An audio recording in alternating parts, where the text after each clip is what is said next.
এশার নামাজ যারা পড়ছে খাজা ওসমান হারুনের সাথে তাদের সামনে বক্তব্য দিছে যে আজকের ফজরের নামাজ যদি কেউ আমার পিছনে পড়ে সে জান্নাতে যাবে, সুবহানাল্লাহ। আর আমি যে কথাটা তোমাদের সামনে বলছি এই কথাটা তোমরা যদি কারো কাছে প্রকাশ করে দাও তাহলে জাহান্নামে যাইবা। কথা বুঝতেছেন? এশার নামাজ পড়া সবাই বাড়ি বাড়ি চলে গেছে, ফজর আইলেই জান্নাতে চলে যাবে, ওসমান হারুনের সাথে জান্নাতে যাবে। সবাই সবার বাড়িতে চলে গেছে, কেউ তার বাড়িতে যাইয়া ভাই ভাইয়ের সাথে কথা কয় না, বোনের সাথেও কথা বলে না, বিবির সাথেও কথা বলে না, চুপ হয়ে গেছে, সবাই চুপ। ফজরের নামাজে আযান হয়ে গেছে। খাজা ওসমান হারুনি রাহমাতুল্লাহি আলাইহি মসজিদের ভিতরে ঢুকছেন। মসজিদের ভিতরে ঢুকার পরে দেখে সর্বত্র মসজিদ বইরা গেছে, মসজিদে আর কোনো জায়গা নাই, সব জায়গা ভরপুর হয়ে গেছে, জায়গা দেওয়া যাইতেছে না। খাজা ওসমান হারুনি বলেন, আমি বলেছিলাম আজকে আমার সাথে ফজর পড়লে জান্নাতে যাইবি, আর যদি প্রকাশ করে দিস তাহলে জাহান্নামে যাইবি। এতদিন আমি ফজরের নামাজ পড়াইলাম, এত মানুষ আমি আমার মসজিদে পাইলাম না, আজকে কেন আমার মসজিদের ভিতরে এত মানুষ, বল তোরা কি প্রকাশ করে দিছস? সবাই বলে না, আমরা তো প্রকাশ করি নাই। যদি প্রকাশ না করস তাহলে এত মানুষ কোথা থেকে আসছে? কেউ কথা বলে না, সবার মাথাটা নিশ্চুপ। পিছন থেকে খাজা মঈনুদ্দিন চিশতি আজমিরি তাকদীর আমাদের জন্য একবারে পরিপূর্ণ নির্ণয় করে দিয়েছেন। তাকদীরের উপরে বিশ্বাস করা, ওয়াল ইয়াউমিল আখির, আখিরাতের উপরে বিশ্বাস করা, ওয়াশারতিহি মিনাল্লাহি তাআলা ওয়াল বাসি বাদাল মাউত। যদি মৃত্যুটার কথা যদি বলি তাহলে মৃত্যুটা আখিরাতের সাথে মিলা যায়, কথা বলা ঠিক কিনা? আখিরাতে কি আছে? মানে আখিরাত তো মৃত্যুর সাথে একসাথে অ্যাডজাস্ট। তাহলে এই ছয়টা জিনিস পরিপূর্ণ ঈমানের অংশ, এটা যদি কেউ তার দিলের ভিতরে যদি প্রবেশ করাইতে পারে, আর এটা থেকে কেউ যদি এক বিন্দু ছেড়ে দেয় তাহলে সে ঈমানের কাতারে না। আর যদি পুরোপুরি তার দিলের ভিতরে এটা ঢুকাইতে পারে তাহলে সে পরিপূর্ণ ঈমানদার। সুবহানাল্লাহ। আল্লাহ তাআলা এই জন্যই বলেন, ইন্নাল্লাযীনা আমানু ওয়া আমিলুস সালিহাত, ইন্নাল্লাযীনা আমানু ওয়া আমিলুস সালিহাত সায়াজআলু লাহুমুর রাহমানু উদ্দা। আল্লাহু আকবার বলেন। আল্লাহ তাআলা বলেন, যে পরিপূর্ণ ঈমান গ্রহণ করছে, ঈমান আছে, যে পরিপূর্ণ নেক আমল করছে, আল্লাহ বলেন সায়াজআলু লাহুমুর রাহমান, সায়াজআলু লাহুমুর রাহমানু উদ্দা। আল্লাহ বলে এদের জন্য আমার পক্ষ থেকে সর্বোচ্চ ভালোবাসা আমি আল্লাহ এদেরকে দান করব। সর্বত্র ভালোবাসা ওই মানুষগুলোর জন্য যারা পক্ষান্তরে ঈমান আনছে এবং ঈমান অনুযায়ী নেক আমল করছে। ঈমান তো আমরা বলি অনেক ধরনের ঈমান মানুষের ভিতরে থাকে, কিন্তু প্রকৃত ঈমান হইল মুহাব্বতওয়ালা ঈমান। মুহাব্বতওয়ালা ঈমান হইল ওইটা, আমি যেভাবে আমার ঈমানের উপরে অবিচল আছি, আমি আমার ভাইকেও ঠিক এইরকম ঈমানের উপরে অবিচল থাকার জন্য দাওয়াত গ্রহণ করব। সুবহানাল্লাহ। আর এটা হলো সর্বোচ্চ ঈমান। যুগে যুগে যত রাসূল পয়গম্বর আসছেন ঈমানের উপরে মেহনত করছেন, আমলের উপরে মেহনত করছেন। যত উলামায়ে কেরাম আছে, আকাবির আছে, তারাও কিন্তু ঈমানের উপরে কি করছেন? ঈমানের উপরে কিন্তু তারা মেহনত করছেন। কথা ঠিক কিনা? ঈমানের উপরে তারা মেহনত করছেন। আরে বাজার, যদি ঈমান আনেন আর সঠিকভাবে নেক আমল করেন তাহলে আল্লাহ তাআলা কি বলে শুনেন, মান আমিলা সালিহান মিন যাকারিন আও উনসা, মান আমিলা সালিহান মিন যাকারিন আও উনসা ওয়া হুয়া মুমিন فلنحيينه حياة طيبة. الله أكبر. প্রকৃত পরিপূর্ণ মুমিন হয়, আমিলা সালিহা এবং পরিপূর্ণ নেক আমল করনে ওয়ালা হয়, মিন যাকারিন আও উনসা ওয়া মুমিন ফালানুহইয়ান্নাহু হায়াতান তাইয়্যিবা। আল্লাহ তাআলা বলেন, আমি আল্লাহ তাআলা তাদেরকে পবিত্র হায়াতি জিন্দেগি দান করব। সুবহানাল্লাহ। পবিত্র হায়াতের জিন্দেগি দান করবে। তার মানে আপনি যে হায়াতটা দুনিয়ার জমিনে থাইকা একটু একটু করে খাটাইতেছেন, সেকেন্ডে সেকেন্ডে আপনি আপনার হায়াত খাটাইতেছেন, আল্লাহ বলেন সেকেন্ডের হায়াতকেও আমি আল্লাহ তোমার জন্য পবিত্র বানায় দিলাম।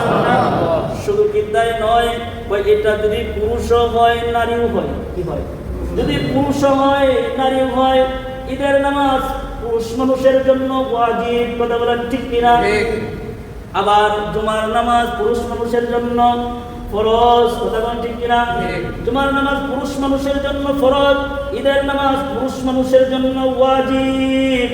কোন মহিলা যেমন ঈদের নামাজ ওয়াজিব, এই ঈদের নামাজ এই একজন পুরুষ মানুষ পয়রা যে সওয়াব সে অর্জন করবে, একজন মহিলা ঘরের মধ্যে থাইকেও সেই সওয়াব অর্জন করবে।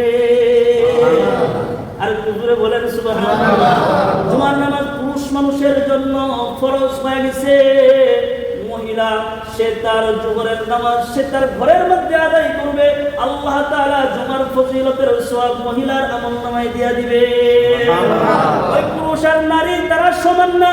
আজকে বলে পুরুষ আর নারী সমান অধিকার, কিন্তু আল্লাহ তাআলা এই আয়াতের ভিতরে শুধু আমলের ক্ষেত্রে পুরস্কারের ক্ষেত্রে পুরস্কার যে আল্লাহ দিবেন, এই পুরস্কারের ক্ষেত্রে নারী এবং পুরুষকে আল্লাহ তাআলা এই আয়াতে সমান বানায় দিয়েছেন। মুফাসসিরিনে কেরাম বলেন শুধু এই আয়াতটা শুধু সমান নারী এবং পুরুষ। কই জুমার নামাজ পড়লে যে পুরস্কার পুরুষে পাইবে নারীও পাইবে, ঈদের নামাজ পড়বে পুরুষ যে পুরস্কার পাইবে নারীও পাইবে। সুবহানাল্লাহ বলেন। পুরুষ মানুষ জিহাদে যুদ্ধের ময়দানে অংশগ্রহণ করে, তারা জিহাদ করে। কই মহিলা মানুষ ঘরের ভিতরে থাকবে, স্বামীর খেদমত করবে, জিহাদের সওয়াব তার আমলনামায় দান করা হবে। আর হুজুরে বলেন সুবহানাল্লাহ। জিহাদে যাওয়ার পরে একজন মানুষ আল্লাহর রাহে শহীদ হয়ে যায়, জান কুরবান করে দেয় আল্লাহ তাআলার জন্য, শহীদ হয়ে যায়। আল্লাহ তাআলা বলে এই পুরুষ যেমন সে তার জীবন দিয়ে যেমন সে শহীদের পুরস্কার পাবে, একজন মহিলা সর্ব তার সন্তান ভূমিষ্ঠ হইবার যায় যদি সে ইন্তেকাল করে মহিলা যায়, তারা আল্লাহ তাআলা তার জিহাদের যুদ্ধের সওয়াব আল্লাহ তাআলা তার আমলনামায় দান করবে।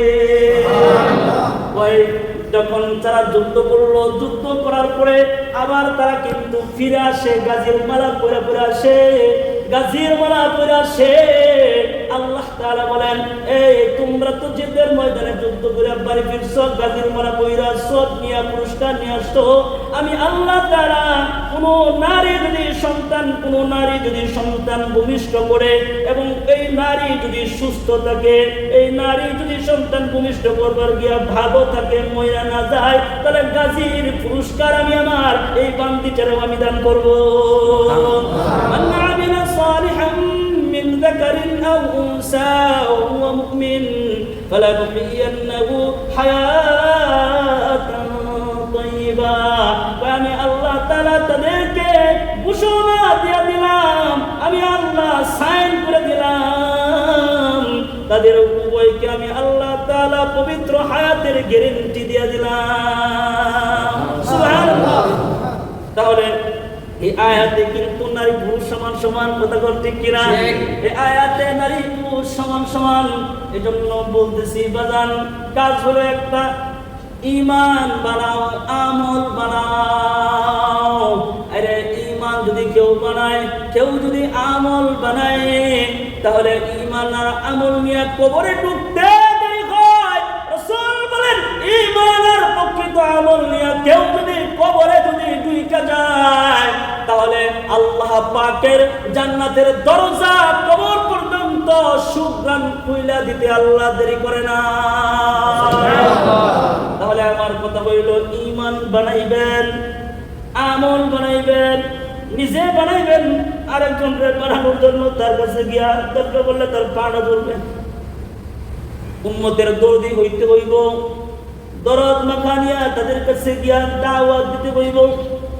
খাজা উসমান হারুনি, খাজা মঈনুদ্দিন চিশতি আজমিরি রাহমাতুল্লাহি আলাইহি, কত বড় বুজুর্গের নাম, কিন্তু তার উস্তাদের নাম হইল খাজা উসমান হারুনি। নাম কি?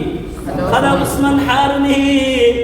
সে খেলাফত কারে দিবে, যাওয়ার পরে সে যে চলে যাবে, মৃত্যুর পরে কে তার খেলাফত নিবে, এই চিন্তায় সে বিমূঢ়, কারে খেলাফত দেওয়া যায় এই চিন্তা ফিকির সে করতেছে।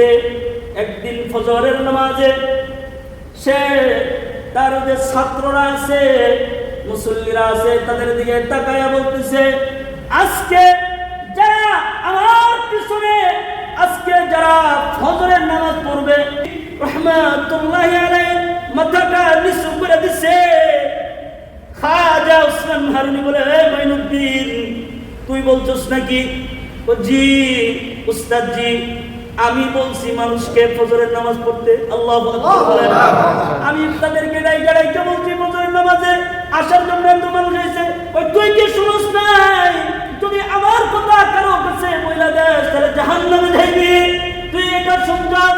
খাজা মঈনুদ্দিন চিশতি বলে, ও উস্তাদ জি, আমি এটা শুনছি যে আপনার পিছনে নামাজ পড়লে আপনার সাথে জান্নাতে যাবে এবং আপনার কথা প্রকাশ করে দিলে জাহান্নামে যাবে, আমি শুনছি। ওই তারপরেও জানার পরে তুই কেন কথাটা প্রকাশ করে দিলি? কই আমি আপনার কথাটা বলার পরে আমি চিন্তা করছি, চিন্তা করে দেখছি কথা গোপন রাখলে আমার মতো মঈনুদ্দিন একটা জাহান্নামে যাবে। তার মানে কথা গোপনের ভিতরে রয়ে গেছে অনেক মাধুর্যতা। কথা যে আমি গোপন রাখছি, এই গোপনের ভিতরে রয়েছে কামিয়াবি। এই কেন কামিয়াবি? কয় আমি যদি কথা গোপন এই জন্য রাখি নাই, আমি সবার কাছে প্রকাশ করে দিছি, আমি তো এটা প্রকাশ করে দিয়া আমার মতো মঈনুদ্দিন একা আমি জাহান্নামে যাব। আর আমি যাদেরকে দাওয়াত দিছি এরা তো পুরাটাই আপনার সাথে জান্নাতে যাবে। উসমান হারুনি উস্তাদ জি, আমার কথা আপনি শুনেন। আমি যে নামাজ পড়ি, আমি আমার নামাজের জন্য, আমি কিন্তু আল্লাহর জান্নাতের জন্য আমি নামাজ পড়ি নাই। আমি কিন্তু জাহান্নামের আযাবের ভয়েও কিন্তু আমি নামাজ পড়ি নাই। আমি তো নামাজ পড়ি আমার রবকে খুশি করার জন্য। আল্লাহু আকবার বলেন। আমি তো নামাজ পড়ি আমার রবকে খুশি করার জন্য। না আছে আমার জান্নাতের আশা, না আছে আমার জাহান্নামের ভয়। আমি তো আমার রবকে সন্তুষ্টর জন্য আমি নামাজে দাঁড়ায় যাই। আমার মতো মঈনুদ্দিন জাহান্নামে যাক, আল্লাহ যদি আমার প্রতি বেজার হয়া আমাকে যদি জাহান্নামে দেয় তাতে আমার কোনো পরোয়া নাই। কিন্তু যে মানুষগুলোরে আমি দায়িত্ব দিলাম, দাওয়াত দিলাম, এরা তো জান্নাতে যাবে, আমার মতো মঈনুদ্দিন জাহান্নামে গেলেও কোনো চিন্তা নাই। খাজা মঈনুদ্দিন চিশতি রাহমাতুল্লাহি আলাইহি এই কথা যখন বলছে, খাজা উসমান হারুনি ঠাম দিয়া বুকের মধ্যে জড়ায় বসছে, বুকের মধ্যে জড়ায় ধরে কই, রে মঈনুদ্দিন, আমি খেলাফত কারে দিব এই চিন্তা করতেছিলাম, আমি কোনো যোগ্য মানুষ পাইতেছিলাম না। তোমার ভিতরে উম্মতে মুহাম্মদের এত দরদ, এত মায়া, এত ভালোবাসা, নিজে জান্নাতে যাওয়ার জন্য রেডি, কিন্তু তোমার আশেপাশের মানুষগুলো জান্নাতে যাক এটা তোমার চাওয়া। আমি এমন একটা মানুষ খুঁজতেছিলাম, ও মঈনুদ্দিন, আমি এখন এমন একটা মানুষ তোমারে পেয়ে গেছি, আমার খেলাফতটা আমি তোমাকে দিয়ে গেলাম। যারা উম্মতি মুহাম্মদের দরদ যার ভিতরে আছে তারাই কামিয়াব। তাদের জবান যখন ফুটে যায়, তাদের জবান দিয়া যখন কথা বলা শুরু করে দেয়, তখন এদের জিহ্বার দিকে তাকায় থাকে, এদের ঠোঁটের দিকে তাকায় দেখে কত সুন্দর কথা বের হইতেছে। এজন্য এত দাওয়াত দিতে হয় নাই। আখলাকে সুন্দর জিন্দেগি, আমলি জিন্দেগি যখন জজবা চালু হয়ে যায়, ঈমান পরিপূর্ণ হয়ে যায়, আমল যখন পরিপূর্ণ হয়ে যায়, তখন বান্দা আল্লাহর হয়ে যায়। তখন যা বলে সে বলে না, স্বয়ং আল্লাহ বলে ওই কথাটা তাদের দিলের ভিতরে ফিট হয়ে তারা আবার যারা মসজিদে আসতো না মসজিদের দিকে তারা ছুটে আয়। সুবহানাল্লাহ। এই যে খাজা উসমান হারুনি সে বলতেছে শোনো, আমি তো আর জান্নাত বিলীন করতে পারবো না, জাহান্নাম বিলীন করার অধিকার তো আমার নাই, জান্নাত বিলীন করার অধিকার আমার আছে নাই, কিন্তু আমি তোমাদেরকে পরীক্ষা করছিলাম, আমি দেখছিলাম যে উম্মতের জন্য কার দরদ বেশি। আমি দেখলাম মঈনুদ্দিন উম্মতের জন্য তোমার এত দরদ দিলের ভিতরে, এই জন্য তোমার আমি পরীক্ষা কইরা আমার খেলাফতটা তোমারে আমি দিয়ে গেলাম। সুবহানাল্লাহ। খাজা উসমান হারুনি তো এমন একজন বুজুর্গ, এমন একজন উনি যে তাকবীর লয়া ডাইরেক্টলি আগুনের ভিতরে ঢুকে যায়। আল্লাহু আকবার বলেন। তাসবিহ লয়া জ্বলন্ত আগুনের ভিতরে ঢুকে যায়, আবার তাসবিহ পড়তে পড়তে আবার আগুন থেকে বের হয়ে যায়। সুবহানাল্লাহ। দিকে এই খাজা উসমান হারুনি হাত দিছে, দেখলে যে মানুষ আগুনের পূজা করে। খাজা উসমান হারুনি গিয়া বলে, এই তোমরা কার পূজা করতেছো? কয় আমরা আগুনের পূজা করি। কয় যে খালেক আগুন সৃষ্টি করছে তার পূজা তোমরা করো, খালেকের পূজা করতে পারো না? কয় তাহলে তুমি কার পূজা করো? কয় আমি তো আমার খালেকের পূজা করি। কয় যে খালেক তোমাদের আগুন বানায় ওই খালেক? কয় হ্যাঁ। কয় যদি তোমার খালেক যে আগুন বানায় এমন খালেকের ইবাদত তুমি করো, তাহলে তুমি আগুনে একটু হাত দাও, দেখি তোমার খালেকের আগুন তোমারে পুরে কিনা। আল্লাহু আকবার বলেন। হাত দাও। খাজা উসমান হারুনি বলে, এই মাদুসিরা শুনো, আমি শুধু হাত দিলে তোমরা খুশি হয়, যদি আগুনের ভিতরে ঢুকে যায় তাহলে কেমন খুশি হইবা? আল্লাহু আকবার বলেন। যদি আগুনের ভিতরে ঢুকে যায় কেমন লাগবে? খাজা উসমান হারুনি বলে, তাহলে আগুনের ভিতরে ঢুকতেছে, আমার একটু ওজুর পানি দাও। সুবহানাল্লাহ। ওজুর পানি হইছে, ওজু কইরা বলতেছে শুনো, আমি তো যে খালেক আগুন বানায় তার আগুনের ভিতরে ঢুকতেছি, একটু কথাবার্তা কইয়া তারপরে ঢুকি। আল্লাহু আকবার। 2 রাকাত নামাজ পড়া তাসবিহ হাতে লইয়া খাজা উসমান হারুনি আগুনের ভিতরে ঢুকে গেছে। কিছুক্ষণ পরে আবার খাজা উসমান হারুনি তাসবিহটা হাতের মধ্যে লইয়া আল্লাহর নাম জপতে জপতে জপতে জপতে আবার আগুন থেকে বের হয়ে গেছে। এই দৃশ্য যখন তারা দেখছে, দেরি করে নাই, বলে আমাদেরকে পড়ায়া দাও কালিমা লা ইলাহা ইল্লাল্লাহ মুহাম্মাদুর রাসূলুল্লাহ সাল্লাল্লাহু আলাইহি ওয়াসাল্লাম। তাহলে উম্মতের দরদ, উম্মতের মুহাব্বত, উম্মতের মায়া দিলের ভিতরে ঢুকাইবে।